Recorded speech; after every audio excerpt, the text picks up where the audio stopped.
అటు అల్లూరి సీతారామరాజు మన్యం జిల్లాలో భారీ వర్షాలు కురుస్తున్నాయి. భారీ వర్షాలకు వరద ముంచెత్తుతుంది. జీకేవీధి మండలంలో వరదలో ముగ్గురు గల్లంతైనట్టు తెలుస్తుంది. వరద దాటికి మడిగుంటలో రోడ్డు కొట్టుకుపోయింది. దీంతో పలు గ్రామాలకు రాకపోకలు నిలిచిపోయాయి. పలు గ్రామాలు వరదలో ముంపుకు గురయ్యాయి. జీకేవీధి మండలంలో కొండ చర్యలు విరిగిపడి పలు ఇళ్లు ధ్వంసమయ్యాయి. ప్రజలు తీవ్ర ఇబ్బందులు పడుతున్నారు. తమని ఆదుకోవాలని కోరుతున్నారు బాధితులు.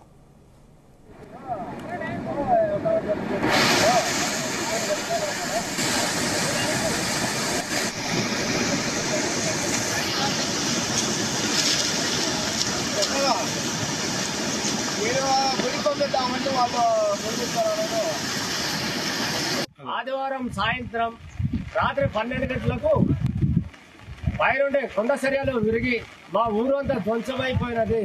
మాకు అందులో 2 ప్రాణ నష్టాలు కూడా నలుగురు మందిని కాపాడేమో. ఒక పాప గల్లంతులో, ఒక పాప ఇద్దరు ముగ్గురు గల్లంతులో ఉన్నారు.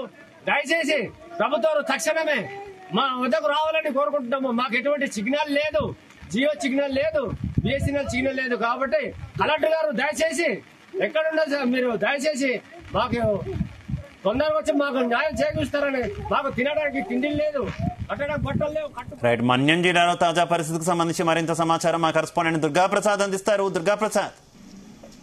శివ, బంగాళాఖాతంలో తీవ్ర వాయుగుండంగా మారిన పరిస్థితుల్లో చాలా చోట్ల భారీ వర్షాలు కురుస్తున్నాయి. ముఖ్యంగా ఉత్తరాంధ్ర జిల్లాలలో పాటుగా ఏదైతే ఏలూరు, తూర్పుగోదావరి జిల్లాల్లో సైతం భారీ వర్షాలు కురుస్తున్నాయి.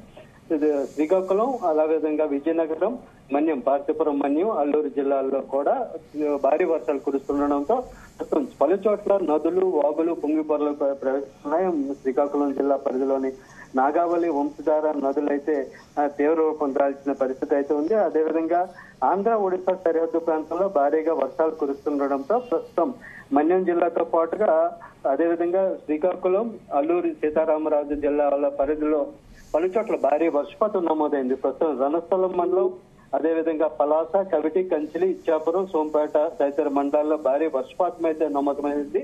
ఉదయం 8 గంటల నుంచి 10 గంటల మధ్య 4.5 మిల్లీమీటర్ల వర్షపాతం అయితే నమోదైంది.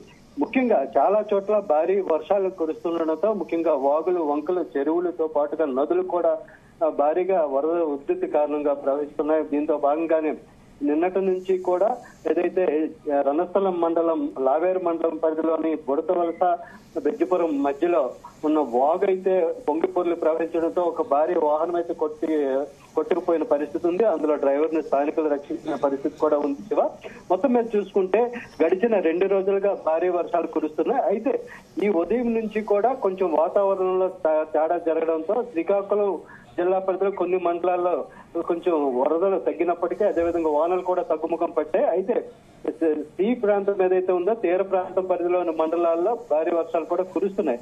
పలాస, కంచిలి, కవిటిలో ప్రస్తుతం అయితే వర్షాలు బాగా కురుస్తున్నాయి. ముఖ్యంగా ఈ సాయంత్రానికి పూరి ఈ సమీపంలోని ఒడిశా ఏదైతే ఉందో ఒడిశా తీర ప్రాంతంలోని పూరి, దిగా మధ్యలో ఈ తీరం దాటే అవకాశం ఉంది. ఈ తీవ్ర వాయుగుండం తీరం దాటే సమయంలో భారీగా గాలులు వీచే అవకాశం ఉంది. దీనిలో భాగంగానే పలువురు ఏదైతే లోతట్టు ప్రాంతీయులు, అదేవిధంగా తీర ప్రాంత వాసులు కూడా కొంచెం సురక్షితంగా ఉండాలని చెప్పి అధికారులు హెచ్చరికలు జారీ చేస్తున్న పరిస్థితి కూడా ఉంది. ముఖ్యంగా ఉత్తరాంధ్ర జిల్లాల పరిధిలోని శ్రీకాకుళం, విజయనగరం, అల్లూరి, మన్యం జిల్లాల పరిధిలోని కలెక్టర్లు అయితే ఈ రోజు విద్యా సంస్థలన్నింటికి కూడా సెలవులు ప్రకటించడంతో అంతా కూడా ఇళ్లకే పరిమితమైన పరిస్థితి ఉంది. మొత్తం మీద చూసుకుంటే ఏదైతే ఈ తీరం దాటే సమయంలో మన్యం జిల్లాతో పాటుగా ఉత్తరాంధ్ర జిల్లాల పరిధిలోని కొన్ని చోట్ల భారీ వర్షాలు, ఈదురుగాలులు వీచే ప్రమాదం ఉందని చెప్పి అధికారులు హెచ్చరిస్తున్నారు.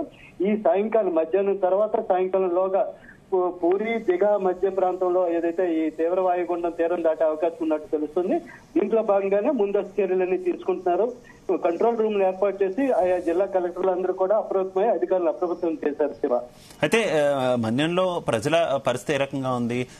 మామూలుగానే చిన్న వర్షం పడితేనే గిరిజనులు తీవ్ర ఇబ్బందులు పడేటటువంటి సిచ్యువేషన్ నేపథ్యంలో ఈ మొత్తం ఓవరాల్ ఏజెన్సీ ప్రాంతాల్లో పరిస్థితి ఏ రకంగా ఉంది? వాగుల వల్ల ఏమైనా రాకపోకలకు ఇప్పటికే ఇబ్బందులు ఏర్పడినటువంటి పరిస్థితి?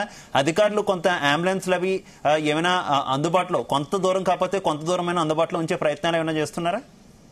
ప్రస్తుతానికి ఐటీడీఏ పరిధిలో అధికారులందరూ కూడా అప్రమత్తమయ్యారు. ముఖ్యంగా ఏదైతే అల్లూరు సీతారామ జిల్లా మన్యం పార్వతీపురం మన్యం ప్రాంతాల్లో ఏవైతే ఉన్నాయో ఇవి ఆంధ్ర ఒడిశా సరిహద్దు ప్రాంతానికి సమీపంలో ఉండడంతో ఒరిస్సాలో భారీగా వర్షాలు కురుస్తుండటంతో వంశధార నది తీర పరివాహక ప్రాంతాలు లోతట్టు ప్రాంతాలు జలమయమయ్యాయి. ముఖ్యంగా ఏజెన్సీ ప్రాంతంలోని గిరిజనులు ఏదంటే ఈ వర్షపాతం ఎక్కువగా నమోదవడం వరదలుగా వస్తుండటంతో వాళ్ళందరూ కూడా ఇబ్బందులు పడుతున్నారు. చాలా చోట్ల జన జీవనం స్తంభించిన పరిస్థితులు అయితే ఉన్నాయి. దీంట్లో భాగంగానే అధికారులు ఏర్పాట్లు చేశారు. ఇప్పటికే వైద్యారోగ్య శాఖ ప్రత్యేక చర్యలు తీసుకుంటుంది. ఇప్పటి వరకు ఎలాంటి ప్రాణ నష్టం లేకున్నప్పటికీ తద్వారా ఇబ్బందులు పడే అవకాశం ఉంది. ఈ వరదల వల్ల గిరిజనులు మన్యం ప్రాంతంలో ఎక్కువగా ఇబ్బందులు పడే అవకాశం ఉందని హెచ్చరికలు జారీ చేసిన పరిస్థితితో ప్రత్యేక ఏర్పాట్లు చేశారు. ఒక 12 చోట్ల అయితే వీరందరికీ కూడా పునరావాస ఏర్పాట్లు చేస్తూ సురక్షిత ప్రాంతాలకు తరలించాలని ముందస్తు చర్యల్లో భాగంగా ఆయా జిల్లా కలెక్టర్లు ఐటీడీఏ పీఓలు మాత్రం ఏర్పాట్లు ముందస్తు చర్యలుగా తీసుకున్న పరిస్థితి అయితే ఉంది. అయితే ఈ సాయంకాలంకి ఈ తీవ్ర వాయుగుండం బంగాళాఖాతం నుంచి ఏదైతే పూరి దిగా మధ్య ప్రాంతంలో ఈ తీరం దాటే అవకాశం ఉన్న టైంలో ఎక్కువ వర్షాలు పడతాయి. ముఖ్యంగా ఒరిస్సాలో కూడా వర్షాలు ఎక్కువగా పడతాయి. కాబట్టి ఈ ఆంధ్ర ఒడిశా సరిహద్దు ప్రాంతంలోని జిల్లాల ప్రజలు గిరిజనులు అదేవిధంగా బాధిత ప్రాంతీయులు లోతట్టు ప్రాంతీయులు అందరూ కూడా సురక్షితంగా ఉండాలి, ముందస్తు చర్యలు తీసుకోవాలని చెప్పి అధికారులు అప్రమత్తం చేసి అన్ని జిల్లాల కలెక్టర్లతో పాటుగా ఏదైతే భారీగా వర్షపాతం నమోదవడం అదేవిధంగా లోతట్టు ప్రాంతాలు ఉన్నాయో వీటన్నిటికీ కూడా ప్రత్యేక అందుబాటులో ఒక టోల్ ఫ్రీ సెంటర్ ఒకటి ఏర్పాటు చేసి వీళ్ళందరికీ అందుబాటులో అధికారులు ఉండేటట్టు చర్యలు తీసుకుంటున్నారు.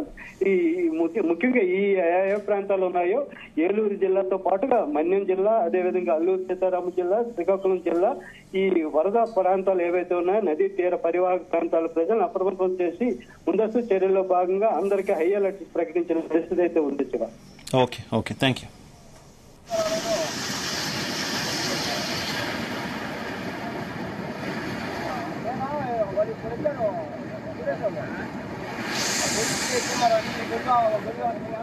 Gracias.